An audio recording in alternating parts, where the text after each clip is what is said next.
¿Cómo les va? Bienvenidos a un programa más de TV Morfosis. Como siempre, un gusto saludarles y presentarles además este programa en el que vamos a hacer un pequeño respiro en torno a la temática que nos ha ocupado a lo largo de estas dos jornadas y que tiene que ver casi que exclusivamente con la tecnología y el impacto que se tiene en los contenidos. Hoy vamos a hablar también de tecnología, pero vamos a hablar de un tema que es muy sensible, pero además muy cercano a los ciudadanos, además en México, muy reciente por el proceso electoral que recién acabamos de vivir. Y estamos hablando de los debates presidenciales.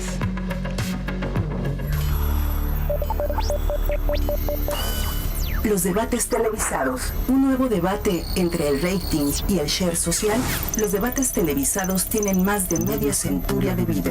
La medición del rating aportó datos cuantitativos y demográficos del espectador audiovisual. No obstante, criterios cualitativos fueron omitidos. Ahora es posible medir los comentarios, críticas y opiniones de las audiencias desde las redes sociales. Es en la audiencia social donde se registran reacciones, conceptos y hashtags vinculados a un contenido en específico. ¿Qué utilidad tienen ambas métricas? ¿Una es mejor que otra? ¿Complementarios o antagónicos? Conozcamos ahora a nuestros invitados.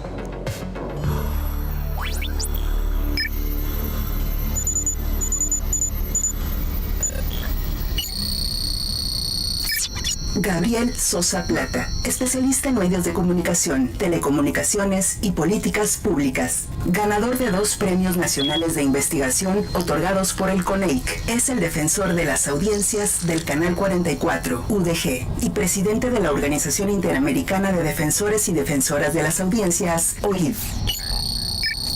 Ana Cristina Olvera, directora adjunta de la Agencia Informativa de Educación de México, coconductora del programa de revista educativo Interfaz, cotitular del noticiero Iberoamérica al Día, de la Secretaría General Iberoamericana, colaboradora de NASA en español, así como corresponsal y coconductora del noticiero científico y cultural iberoamericano. También colabora en la elaboración de materiales de difusión en español para la misión InSight a Marte, con el Jet Propulsion Laboratory de la NASA.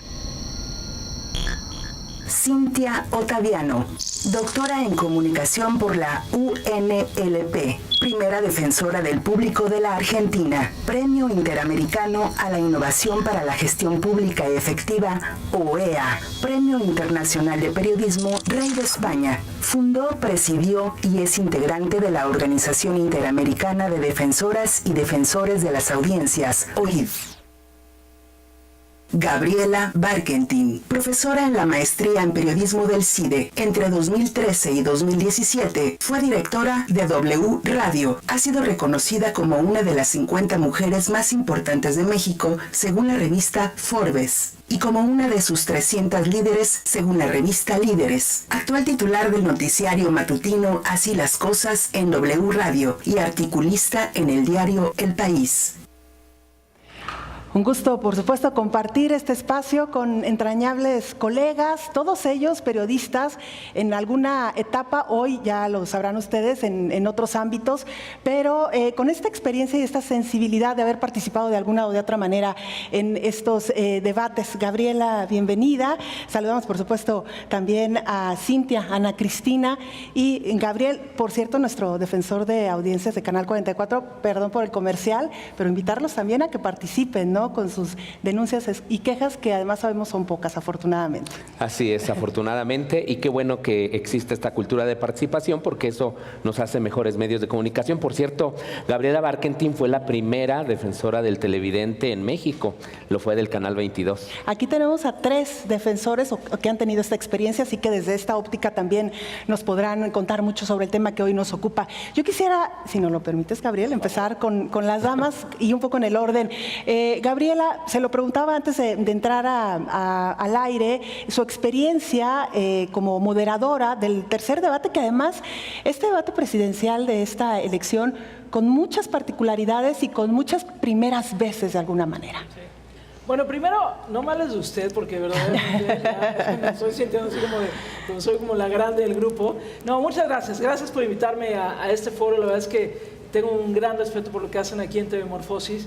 Y sí, tuve la oportunidad de participar como moderadora del tercer debate presidencial en Mérida, el 12 de junio de este año. Y bueno, la verdad es que podríamos analizar muchas cosas en ello, pero yo me quedo con varias experiencias. Me quedo a pesar de que yo sé que los formatos siguen siendo criticables y que las cosas siempre pueden mejorarse, si nosotros pensamos en los debates que fueron hace solo 6 años y solo 12 años, que yo sé que 12 años suena lejísimos, pero no es tan lejos, me parece que por lo menos hubo un intento importante de las autoridades electorales del país de hacer innovaciones en el formato. Y no es fácil en un país en donde los partidos políticos y los candidatos de los partidos políticos pues tienen cualquier cantidad de miedos, suspicacias y temores ante lo que pudiera ser libertad en la comunicación. Y no me refiero a libertad de expresión, no, sino a que me preguntes algo de lo que yo no estoy preparado para que me preguntes.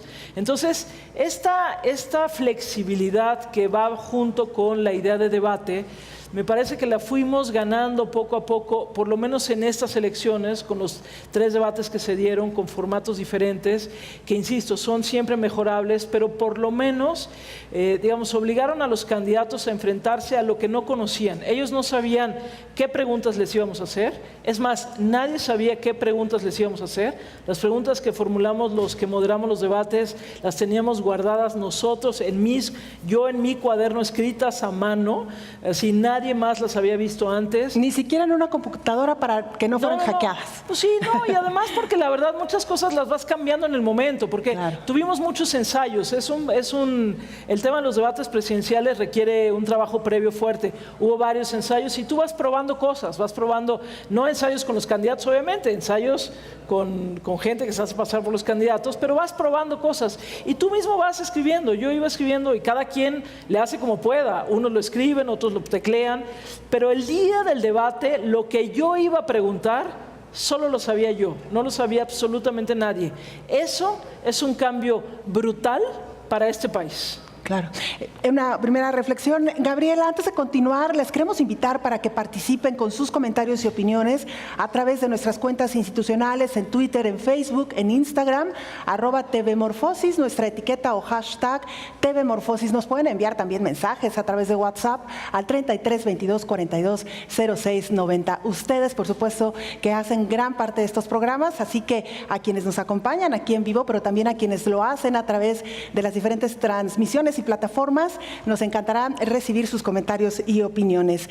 Cintia, hablábamos también un poco antes de entrar al aire sobre su experiencia, primero como periodista, muchos años en Argentina, luego como defensora del público, pero también con experiencia en debates presidenciales. ¿Qué tan añeja es la tradición de los debates presidenciales en Argentina, por ejemplo? Bueno, antes que nada, muchísimas gracias por la invitación, por la posibilidad a Gabriel Torres, Gabriel Sosa Plata, y déjame celebrar, además de las participaciones de panelistas, la participación de los chicos y las chicas y la cobertura que están haciendo de TV Morfosis, porque realmente, quiero destacarlo, en la Argentina esto no existe, y ver todos los programas que van haciendo nos da una gran esperanza para los nuevos y actuales periodistas, así que felicitaciones a toda la realización. Me ha tocado como defensora justamente recibir muchos reclamos frente al debate presidencial que se hizo hace apenas unos años en la Argentina, en 2015, y fíjate qué interesante cómo trabajar sobre la verdadera cultura política de cada país, qué importante reconocer los antecedentes, pero también las especificidades. Gabriela contaba esta situación de conservar las preguntas, de guardarlas, y que esto muestra una evolución en la tradición de los debates aquí en México, y una de las cosas que las audiencias muy activas de la Argentina reclamaban era justamente esto: ¿quiénes hacen las preguntas? ¿Quiénes son quienes establecen una agenda? ¿Cuáles van a ser las perspectivas? ¿Por qué las conocen con anterioridad? En definitiva, ¿quiénes organizan los debates? ¿Qué sentidos y qué simbología se van a estar construyendo en esa territorialidad? Porque también hay que reconocerlo como un nuevo espacio en el que la esfera de lo público se vincula en el ámbito de la comunicación, pero con una nueva ciudadanía comunicacional. Así que los reclamos estuvieron puestos justamente en la falta de acceso y participación a poder preguntar. Las audiencias de la Argentina querían preguntarles a los candidatos varones nada más, y fíjate que otro reclamo fue justamente ese. La moderación, a diferencia de lo que ocurre aquí en México, estuvo hecha por periodistas varones. Los candidatos eran varones, entonces las audiencias reclamaban, preguntan varones, responden varones, gobiernan varones. ¿Dónde está la inclusión? Desde la perspectiva de género, pero también hasta físicamente de las mujeres. Y luego varios reclamos más que podemos ir compartiendo, porque, por ejemplo, la accesibilidad. No estaba garantizada la posibilidad de tener interpretación de lengua de señas, subtitulado, claro, audiodescripción narrativa, no solo para las personas con discapacidad, sino también para los adultos y las adultas mayores, claro, que muchas veces no escuchan bien, no ven bien y requieren de otras herramientas. Y decían, ¿cómo voy a saber qué decisión tomar? ¿Cómo voy a saber a quién votar si no puedo acceder? ¿No? Ese principio del acceso a la información pública, que está garantizado en tratados internacionales, que tienen rango constitucional, pero que después cuesta ponerlo en práctica. Y los debates realmente son una oportunidad extraordinaria para poder hacerlo. Que luego ya hablaremos también de cómo se elige a los moderadores, que ha sido acá en México además todo un tema, Gabriela, tú lo sabrás, y también cómo incluso algunos de estos moderadores pues se han dado a conocer mucho más una vez que han dirigido un debate presidencial. Pero bueno, Ana Cristina, una primera reflexión sobre lo que aquí se ha planteado. Sí, bueno, yo obviamente voy a dar mi perspectiva desde uno como usuaria, ¿no? Creo que pertenezco a una generación que más que ninguna otra ha absorbido este nuevo formato de los debates en estas elecciones precisamente, y bueno, obviamente también a lo largo de mi carrera periodística me ha tocado cubrir debates desde la televisión pública, que también jugó un papel fundamental en la realización de los debates en esta última elección presidencial. Entonces yo creo que esta modificación que hubo en la realización de los debates en esta última elección fue, aunque incompleta y aunque de alguna forma torpe para muchos, fue ineludible, ¿no? Era algo que tenía que suceder, y bueno, realmente vimos un poco más de paridad entre lo que está sucediendo en los medios, en las redes sociales, etcétera, con pues los formatos que tiene la democracia en nuestro país, ¿no? Entonces yo creo que eso fue muy valioso y pues un cambio de paradigma en los debates de México. Así que también hablaremos sobre esto, la participación de los jóvenes como público, como audiencia, precisamente en los debates. Gabriel, lo hablaban ya un poco al principio nuestras compañeras en torno a lo que es, digamos, un poco los formatos, la vía por la que se transmiten, si es una televisora pública, si es una televisora privada, en el caso de México, cómo se han mezclado, digamos, estos formatos, pero particularmente, ¿qué pasa con las audiencias? Tú que estás como muy pendiente de la audiencia, ¿qué tanto realmente se interesan en este tipo de ejercicios? Pues mira, consultando algunos datos del Instituto Nacional Electoral en relación a estos 3 debates, por ejemplo, que son los, digamos, es el caso más reciente, son los ejemplos que tenemos muy concretos, porque también, como bien dice mi tocaya Barkentin, fueron novedosos en cuanto a la equidad, fueron novedosos en cuanto a la selección de los periodistas, pero un dato revelador del Instituto Nacional Electoral, ya con base también en los estudios que hace Ibope y algunas de estas agencias que miden las audiencias, es de que la televisión sigue siendo fundamental para los debates televisados. Yo sé que suena como algo redundante, pues, pero ahora que estamos hablando de las redes sociales, que estamos hablando del impacto de Facebook, de Twitter, no, o sea, la televisión sigue marcando la agenda, porque paralelamente se estuvieron transmitiendo también estos debates a través de las redes sociales. Y algunos datos que podrían ser interesantes en este terreno. La buena noticia: la televisión sigue siendo muy importante, y esto lo digo pues sobre todo por tantas televisoras públicas que están aquí participando. Por ejemplo, el primer debate, de acuerdo con la autoridad electoral, fue vista por 11.4 millones de personas. Esto fue el primero de los 3. De los 3 que tuvimos este año. El segundo por 12.6 millones de personas y el tercero por 10.7 millones de personas. Por ejemplo, en Facebook, es decir, Facebook Live, el primer debate fueron 4.8 millones de personas, o sea, una diferencia muy importante, digo, del doble pues más de la televisión. Pero, por ejemplo, en el segundo bajó a 1.7, mientras En televisión era de casi 13 millones, en Facebook era tan solo de 2 millones. Y en el caso del tercero, pues de casi 11 millones, 2 millones en Facebook. Y ya las cifras van disminuyendo, por ejemplo, en Periscope, en INE Televisión, etcétera, etcétera, ¿no? Entonces, esto es parte de este dato relevante. Ahora, si estamos hablando de unas 10 millones, 11 millones de personas que ven los debates televisivos o televisados, y lo comparamos con el padrón electoral, pues también sigue siendo una proporción, en todo caso, también muy baja. O sea, el padrón electoral aquí en México es de 89 millones de personas. O sea, que lo estuvieron viendo alrededor de 12% de estas personas del padrón electoral.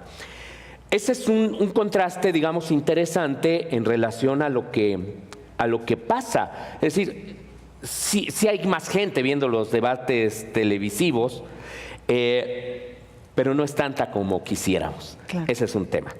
Pero, por ejemplo, si lo comparamos con el programa de mayor rating de Televisa hoy día, es La Rosa de Guadalupe. La Rosa de Guadalupe tiene un rating de 3 millones de personas.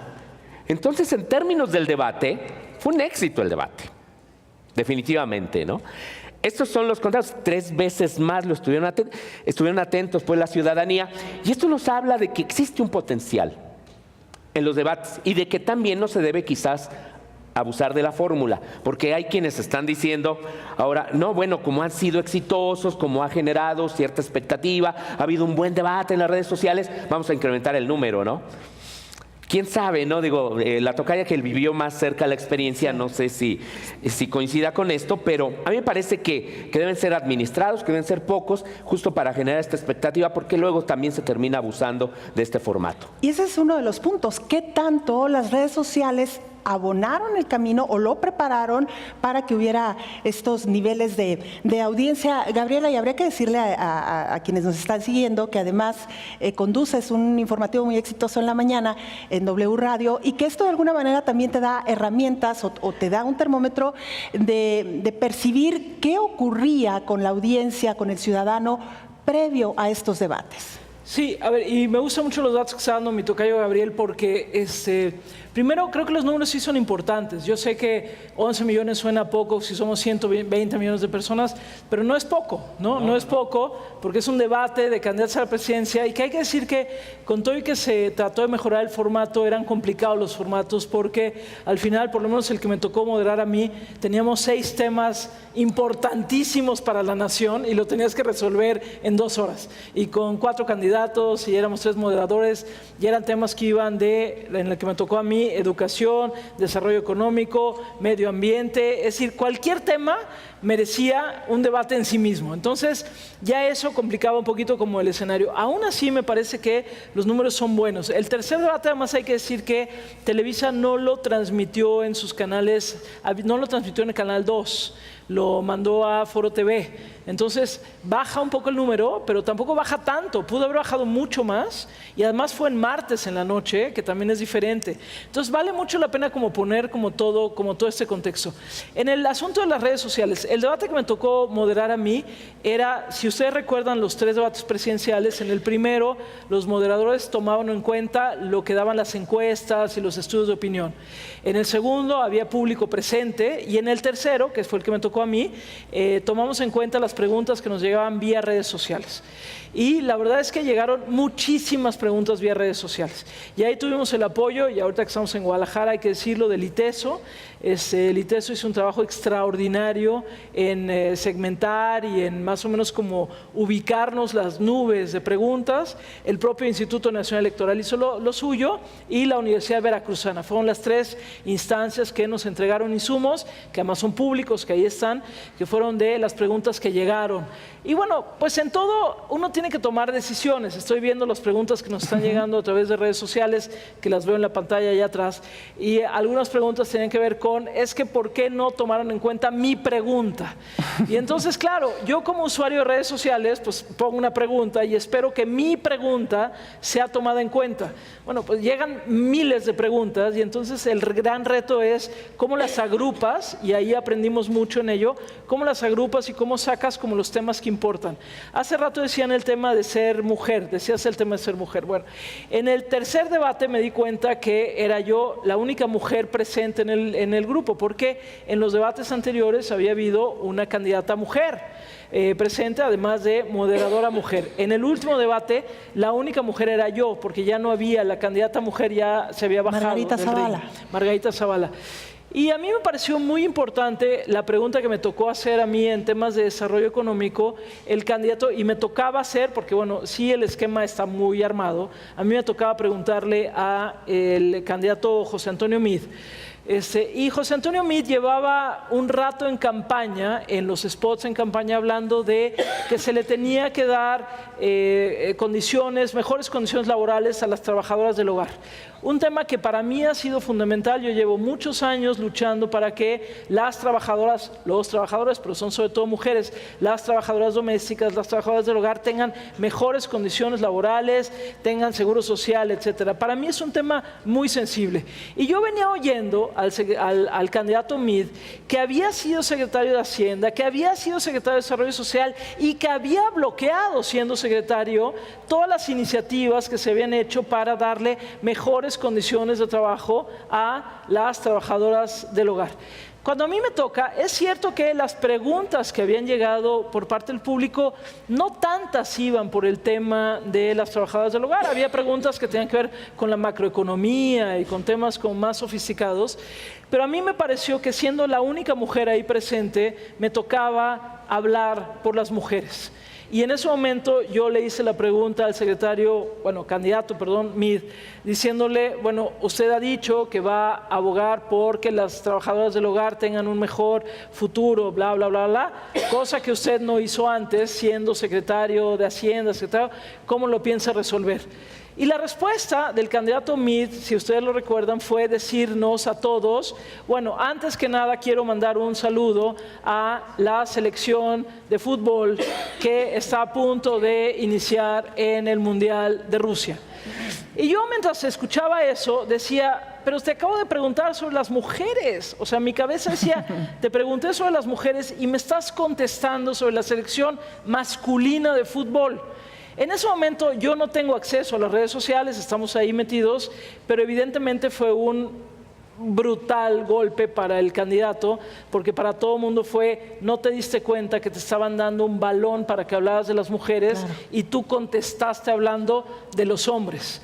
Y entonces creo que vale la pena también reconocer eso. Las redes sociales importan, pero también hay que decir que el momento del debate pues tiene lo suyo. Claro, y aparte con la experiencia, ¿no?, de ser periodista, de entender mucho más allá la realidad social, eso también te da herramientas para poder cuestionar, en este caso, de lo que estamos hablando, a los candidatos a la presidencia. Vamos a dar salida precisamente a las preguntas de nuestra audiencia porque nos están llegando muchas. María Hernández nos dice, los debates televisados carecen de profundidad y pareciera que es un concurso de carisma, cómo hacerlos más profundos sin que duren mucho tiempo. Vamos a dar lectura a algunos y luego ya les damos respuesta. Ángel Trejo, los últimos debates presidenciales han sido muy criticados puesto que solo han hecho ventilarse y acusarse entre ellos mismos.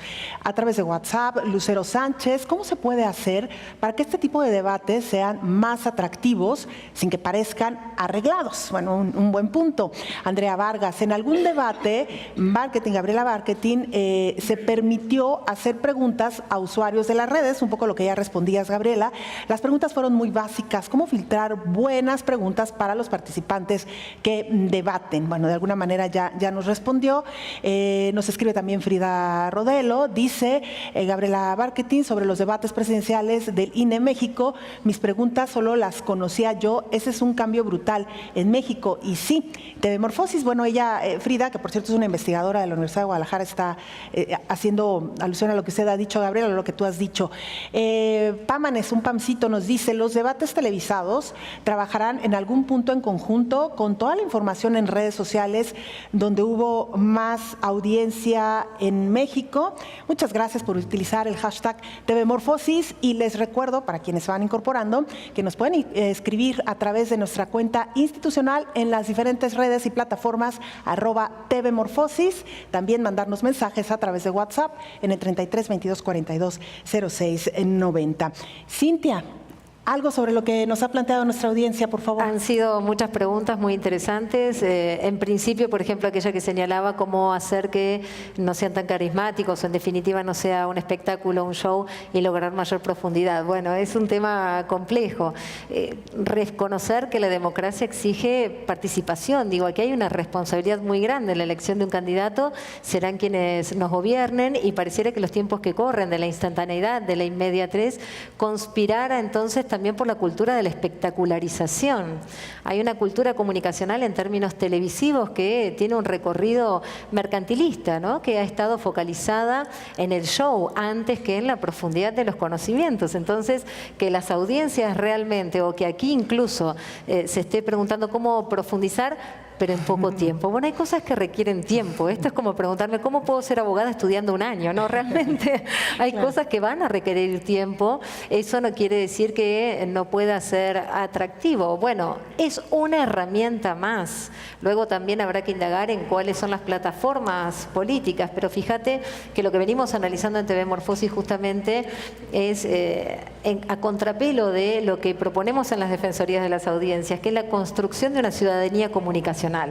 Estamos solicitando alfabetización comunicacional, poder educar críticamente a las audiencias, que tengan las herramientas suficientes como para poder decodificar también y deconstruir aquellos mensajes o poner en evidencia que no siempre, en este caso lo que fue dicho, dejó en claro cuál era la perspectiva del candidato, pero pasó en el debate de la Argentina lo contrario. Lo que se dijo luego no fue cumplido por quien en la actualidad es presidente. Entonces, también ocurre que en los debates se hacen una serie de enunciaciones porque son discursivas y luego puestas en práctica ocurre exactamente lo contrario. Así que creo que hay que reflexionar en torno de la herramienta. Es una herramienta más entre otras herramientas y que en definitiva también pone en discusión los grados de participación. La democracia no es ir a votar nada más, lo reflexionábamos ayer, exige accesibilidad y participación para la toma de decisiones. Y entonces aquí la discusión, además del rating o no rating, es el acceso a esa información que es vital para la toma de las decisiones y las profundizaciones de las democracias y la inclusión, que estén representadas con pluralidad y con diversidad las distintas voces de quienes preguntan, de quienes enuncian. En la Argentina al principio se hacía en la televisión de gestión privada. Y recién, a partir del último debate, se empezó a señalar la importancia de que se haga, por ejemplo, también, no solo en la televisión de gestión estatal o pública, sino en la de los sistemas universitarios. Claro. ¿Por qué no pensar en esa nueva territorialidad? En cambio, se hacía en la de gestión privada, pero comprendiéndola no como un espacio público. Digo, la televisión es un espacio público por excelencia, luego será de gestión privada, luego será de gestión estatal o universitaria o de pueblos originarios, pero no hay que perder de vista tampoco la relevancia que tiene esa construcción de la nueva ágora, que aún sigue siendo la televisión por accesibilidad. En América Latina la mitad de quienes vivimos no accedemos todavía, nos guste o no, a Internet y las redes sociales. Claro, nos escribe Alberto Velarde y nos dice, los debates son ejercicios necesarios. Los formatos implementados este año fueron más atractivos, mediáticamente hablando, aunque no siempre quien gana el debate o los debates gana la elección. Es más reality show o ejercicio de exposición de ideas, Ana Cristina. Pues mira, a mí me gustaría, con base en la información que compartió Gabriel y todo lo que han comentado, regresar un poquito al tema de esta mesa, que es comparar un poco el rating, ¿no? Del que tú nos hablabas con base en las cifras del INE, de los alcances que tuvo, y por el otro lado el famosísimo share social, ¿no? Y cuáles son las diferencias y cuáles son las bondades o no de una y de otra, ¿no? Entonces, por un lado, los debates televisados, pues según las disposiciones del Instituto Instituto Nacional Electoral y las leyes se transmiten a través de televisoras públicas y las televisoras privadas que tengan una cobertura de por lo menos 50% del territorio, ¿no? Entonces, bueno, ahí ya estamos viendo como una limitación importante. Luego, algo pues que sucedió y que no tuvo precedente fue la alianza que generó el INE con Facebook y con Twitter, ¿no? Para que hubiera esta transmisión simultánea a través de las redes sociales, lo cual pues nos habla de estos nuevos actores tan importantes y qué importancia les debemos dar, ¿no? Qué tanto peso les debemos de dar.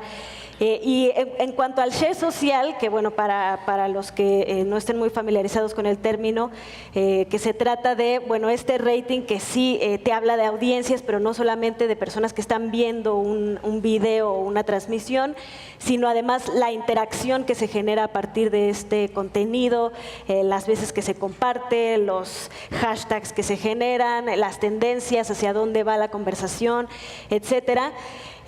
Pues también es muy interesante de analizar en estos debates presidenciales. Sin duda alguna las redes sociales ocuparon un lugar fundamental. Una de cada dos personas te decía que lo que sucedió en las redes sociales, ya sea previo, durante o después de los debates, modificó de manera tajante su decisión de voto final. Y bueno, durante los debates hubo una cantidad de interacciones antes, un pico muy importante obviamente durante el debate, por lo menos durante el primero, y se sostuvo un poco la interacción, mayor que antes del debate, menor que durante el debate. Pero un dato muy interesante también es que durante el debate lo que se generó fue creación de contenido original. Eso es algo pues que solo podemos ver en esta era, ¿no? Que además pues es organizar debates políticos en la era del debate, ¿no? Aquí todo está a debate y en las redes sociales todo se pone a debate. Entonces, ¿cómo va a competir una institución democrática o que garantiza la democracia de un país contra esta pues este paradigma que se está generando en una generación y en una forma de participar no solamente de la vida democrática, sino de todo, ¿no? Y bueno, a mí me llama mucho eso la atención, la cuestión de la generación de contenido original durante el debate, ¿no? Los famosos memes y todas esas formas que tienen las personas de apropiarse de lo que está sucediendo. Claro. Nos escribe Miguel Jiménez y nos dice, ¿qué recomiendan los invitados para que los debates sean más cercanos a los jóvenes, que son la mayoría votante en México, Gabriel? Uy, bueno, pues no lo sé. el balón ahí. Los moderadores y moderadoras. Bien podría haber entre los moderadores y los moderadores, decía, jóvenes. Digo, eso realmente es algo que yo no lo entiendo. ¿Por qué todas las personas tienen que ser periodistas con una alta trayectoria? También pueden ser jóvenes que participen en la moderación o en la previa de recolección de preguntas. ¿Por qué no? En este debate, en algunos de estos debates sí participó el público, ¿no? Y se buscó que fueran representativos pues de los diferentes niveles socioeconómicos. Pero acabas de decir algo muy interesante, que es el postdebate. Creo que es algo en ocasiones mucho más rico que el mismo debate. Y las reacciones efectivamente que vemos de las audiencias, de los usuarios de las redes sociales, es impresionante. El mismo INE manejó algunas estadísticas, por ejemplo, de menciones sobre el debate. En el primero dijo que fueron 1.3 millones, no sé qué tan real sea esto y cómo las estén midiendo, quizá por hashtag. 2.5 millones para el segundo debate y 2.2 millones para el tercer debate. Digo, si lo comparamos con la gente que está viendo televisión y no necesariamente está interactuando en las redes sociales, pero lo está haciendo con su familia, lo está haciendo con sus amigos quizás, no sé, con sus compañeros de trabajo, y ese es un factor. Y el otro que también comentabas, pues son estas reacciones que hemos visto de usuarios, youtubers, que han encontrado en los debates pues una fuente prodigiosa para el escarnio del político. Y esto también forma parte del postdebate y de alguna manera también genera tendencias de opinión. Ahora, algunos estudios han revelado, al menos también de los últimos debates que hemos tenido aquí en México, salvo aquel debate en el que no estuvo Andrés Manuel López Obrador, el resto de los debates no modificaron las tendencias de voto que ya más o menos se tenían. Ahí sí le afectó un poco a Andrés Manuel en las anteriores elecciones, el hecho de que no se haya presentado. Pero todo lo demás, la gente termina convencida de por quién va a votar, independientemente de quién gane o no el debate. Ahí sí yo no sé habrá sido el estudio que dijo que pues bueno, a partir del debate tomó una decisión. No, generalmente suele haber ya una comunión que ya existe, ¿no? La discusión en las redes sociales, o sea, lo que sucedió en las redes sociales durante todo el periodo de la elección. Pudo haber modificado la intención de voto. Bueno, yo tengo aquí pues ahora sí que para entretener aquí a los jóvenes, dos videos que fueron pues en respuesta muy interesante a los debates y que pues bueno me voy a permitir reproducirlos. Este es muy simpático, de Carlos Chavira, que habla del segundo, este fue el momento más emotivo del segundo debate, dice. Yo ya sé que ustedes no aplauden. Gracias, señor Obrador. Porque hubo aquí un problema. Ahora sí, va de nuevo. Obrador, adelante. Pronto, muy pronto, va a haber un buen gobierno. Y entonces las cosas van a mejorar. Vamos a poder gritar ¡Viva México!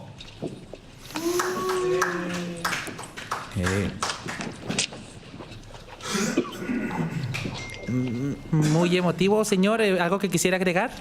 ¡Viva México! Yo ya sé que ustedes no aplauden. Gracias, señor Obrador.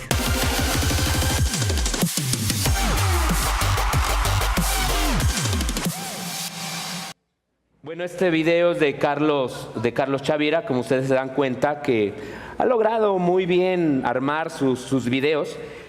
Obviamente no es sí es López Obrador, pero está doblado, ¿no? Claro. Hemos estado hablando durante todo este tiempo de esta posibilidad de manipular algunos de estos videos.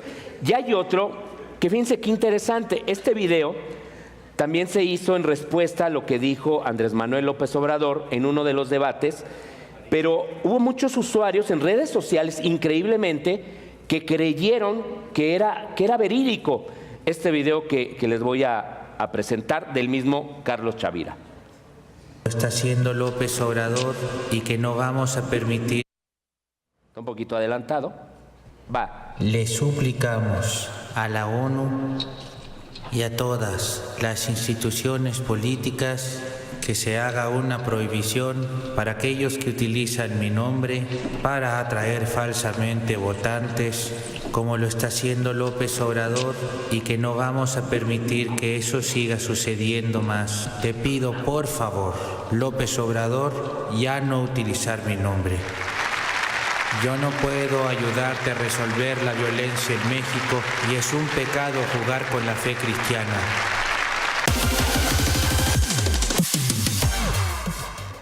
Y de veras hubo usuarios que se estaban, ¿cuándo dijo eso? Quiero ver la versión original. Y Carlos Chavira tuvo que hacer un video para decirles él cómo producía estos videos, que son en realidad una parodia. Pero fíjense que también este tipo de videos, aunque sean de broma, ya decíamos, la gente se los cree. Pero en esto que hemos llamado las fake news y la posverdad, también es cierto que los debates han sido, y la tocaya no me desmentirá, porque estuvo moderando uno de estos debates, que en los debates los políticos, los candidatos dicen muchas mentiras. Ellos contribuyen a la desinformación. Quizás pues por el asunto de que pues no se prepararon bien en la emoción del debate, ellos dicen algunas cosas, pero se han hecho también ejercicios verificados 2018, entre otros pues digamos herramientas que se han desarrollado por periodistas. Y por ejemplo, tan solo en seguridad y justicia, que fue uno de los temas, hubo mentiras relacionadas, pues sí, en seguridad y violencia, tanto de López Obrador como de Ricardo Anaya. Por ejemplo, en cuanto a los índices delictivos allá en Nuevo León, de Jaime Rodríguez Calderón. Por ejemplo, en cuanto al incremento de secuestros en el gobierno de López Obrador por parte de Ricardo Anaya. Y es más, el Tribunal Electoral, después de que se presentó una queja, multó al PRI, no multó a quien lo dijo, que era José Antonio Meade, con 322,000 pesos por haber calumniado a Nestora Salgado, que era candidata, ¿no? Y, por ejemplo, ese fragmentito de ese debate se convirtió en un spot también de la campaña para denostar a una candidata senadora que, como ustedes saben, pues ella representaba a estas autodefensas allá en el estado de Michoacán, y que en Guerrero, exactamente en Guerrero, y que, pues bueno, por esta circunstancia pasó por momentos muy complicados pues en su vida, y lo cierto es de que se convirtió en un instrumento de campaña, ¿no? Claro. Tenemos más participación de nuestra audiencia. A ver, una pregunta para Gabriela Barquetín. Dice, en el debate que moderaste, ¿pudiste realizar alguna pregunta que te surgiera en el momento? Sí, a ver, hay varias cosas que quisiera como retomar y esa pregunta me sirve mucho. A ver, primero, los debates son solo eso. Es decir, como que de repente le estamos colgando al debate presidencial como que nos resuelva el qué vamos a hacer. Es absolutamente falso. Es decir, el debate dura, en el caso de México, duraban 2 horas. A mí me tocó 4 candidatos, éramos 3 moderadores y eran 6 temas. Es decir, a ver, profundizar en cada uno de los temas. Primero, no solamente no es posible, sino no es deseable. A ver, muchos de los que nos están haciendo preguntas ahorita, la verdad, seamos muy honestos, esto es un producto televisivo, y al ser un producto televisivo, lo que tú quieres ver no es si a profundidad el candidato conoce sobre el medio ambiente, no, lo que quieres conocer es cuál es el carácter, cómo contesta, cómo se comporta, se enoja o no se enoja, cómo reacciona. El contenido está en otra parte, el contenido está en las plataformas. Yo siempre lo dije, seamos ciudadanos de tiempo completo, tampoco seamos ciudadanos flojos de que solo queramos esperar que el debate nos resuelva las cosas. El debate es un momento importante, visible, pero es un momento solo mediático de todo el proceso electoral. ¿Quieres saber qué opinan los candidatos? En el debate que me tocó a mí del tema de salud, cada candidato en su plataforma había un documento muy bien elaborado. Podías estar de acuerdo o no, esa es otra cosa, pero ahí estaba, cada candidato tenía cuál era su política de salud. Claro, como ciudadano tienes que meterte y tienes que leer. Pues hagamos ese esfuerzo. O sea, no pretendamos que en 2 horas nos resuelvan la vida. El debate es un momento mediático que te permite poner a prueba el carácter del candidato, cómo reacciona, cómo se comporta y si te cae bien o no te cae bien, que es muy importante. Y si reacciona bien o contesta bien a ciertas preguntas. Entonces, quitémonos ya este rollo de es que deberíamos hacer debates que vayan más a profundidad. A ver, hacemos un debate de 6 horas, no lo va a ver nadie. Claro. Seamos muy honestos, no lo va a ver nadie. Entonces voy un poquito como por ese lado. Luego, es cierto, y lo señalabas tú y lo comentabas tú ahorita también, Tocayo, que el tema del contenido. Yo fui muy feliz viendo después, bueno, mis memes eran una maravilla. Era la de Tristeza, la de la película de, ¿cómo se llama? La de, ¿ya saben cuál? La de Inmensamente, Eternamente o no sé qué. Bueno, Tristeza y yo éramos la misma. Luego, Ponchito, que yo amo a Ponchito, ustedes que igual quienes nos escuchan de fuera del país no lo saben, pero Ponchito es este personaje que tiene los pelos igual de malos que los míos. Yo nunca me he peinado en la vida. Entonces había uno maravilloso donde estábamos Ponchito y yo, éramos ahí. Y luego otro personaje que es una maravilla, que es una mujer con los pelos parados así y que le gritaba algo al candidato. Entonces, cuando yo vi la cantidad de memes que hicieron sobre mi persona después del debate, pues sí, digo, tienes que tener estómago, porque bueno, al final sí tienes que tener estómago. Algunos eran buena onda, muchos eran muy mala onda, porque así son las redes sociales, pero es parte de la construcción de contenido y demás. Yo no creo que los debates cambien absolutamente nada. Yo creo que los debates terminan solamente afirmando posiciones. Es decir, yo quiero a un candidato y lo sigo queriendo, o yo lo odio y lo sigo odiando. Pero me parece que tenemos que entender como esta dimensión mediática de lo que significa estar ahí sentados. Ahorita veía yo algunas preguntas también que decían, primero, ¿pude hacer preguntas, cambiarlas ahí? Sí, yo pude hacer lo que se me pegaba la gana. Es decir, no tenía absolutamente a nadie más que el tiempo que tenía enfrente. Yo pude preguntar lo que yo quise preguntar. Y en el momento hice 2 cambios a las preguntas que iba a hacer, a la pregunta que nos hacía hace rato una persona. Y la otra es, pues, ¿qué puedes hacer en ese momento si los candidatos, cómo obligas a que los candidatos contesten o no contesten? Tú no puedes obligar nada. El candidato o la candidata va a hacer lo que a ellos se les pegue la gana hacer. Nos toca a nosotros como ciudadanos evaluar eso. Yo solo digo, dejémonos de poses.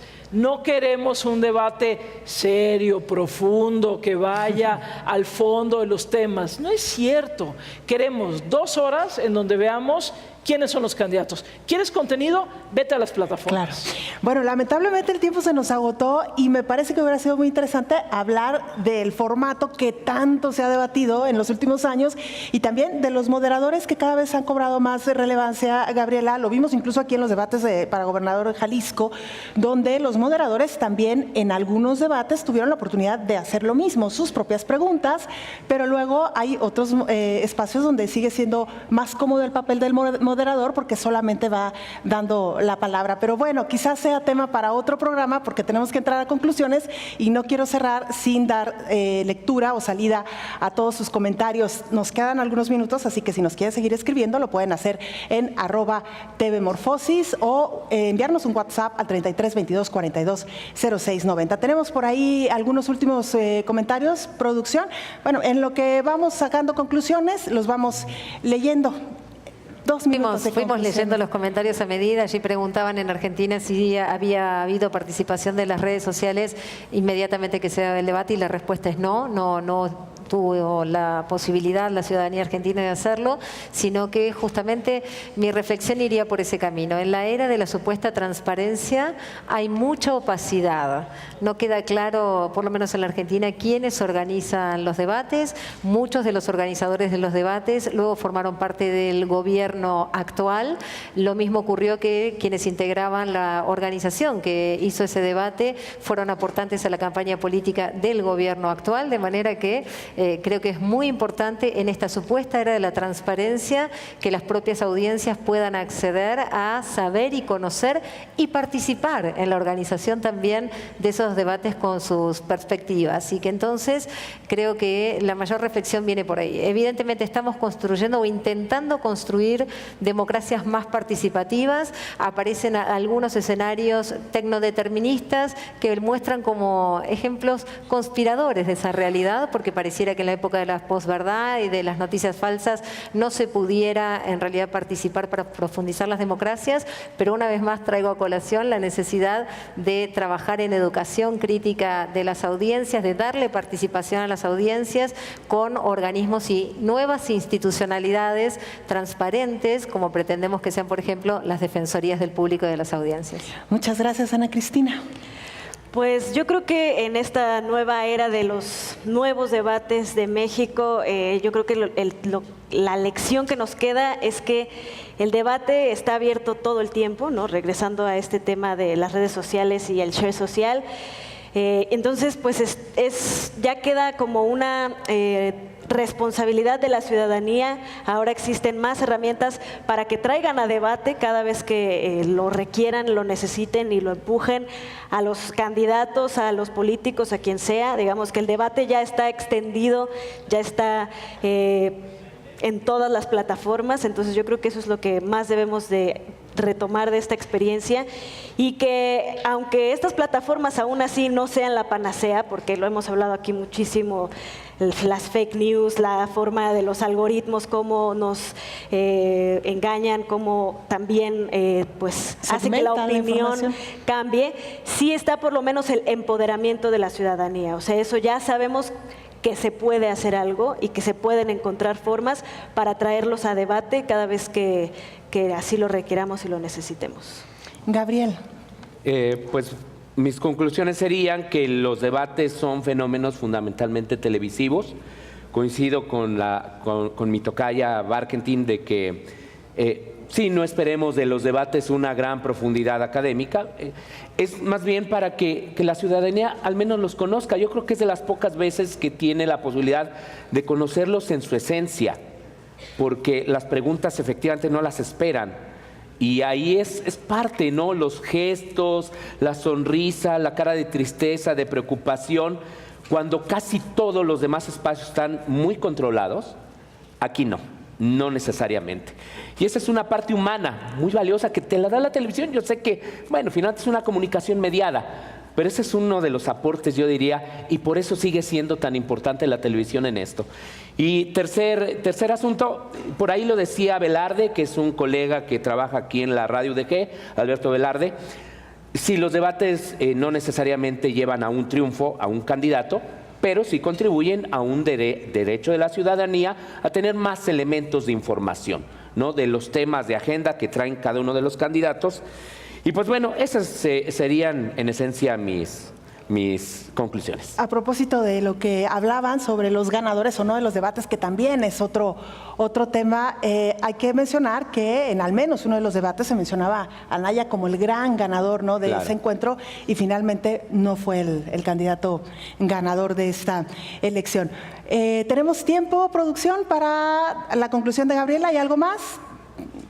Y ok, vamos con tus conclusiones, Gabriela. Yo cerraría diciendo, primero, la verdad es que para mí fue un gran honor haber estado en el tercer debate presidencial. O sea, yo creo que después de los debates presidenciales de este año, lo que sigue, sí hay un antes y un después. Y me parece, yo estoy muy honrada de haber formado parte de este momento en donde el INE se atrevió a hacer formatos diferentes, criticables, lo que sea, pero nos atrevimos a hacer las cosas diferentes. Yo nunca había estado tan nerviosa como la semana previa a este debate que me tocó moderar. Nunca en mi vida había estado tan nerviosa, había tenido tantas presiones, había sentido a tanta gente encima de mí, nunca en la vida. Para mí hay un antes y un después, y creo que hay un antes y un después para el país, y yo creo que debemos reconocerlo así.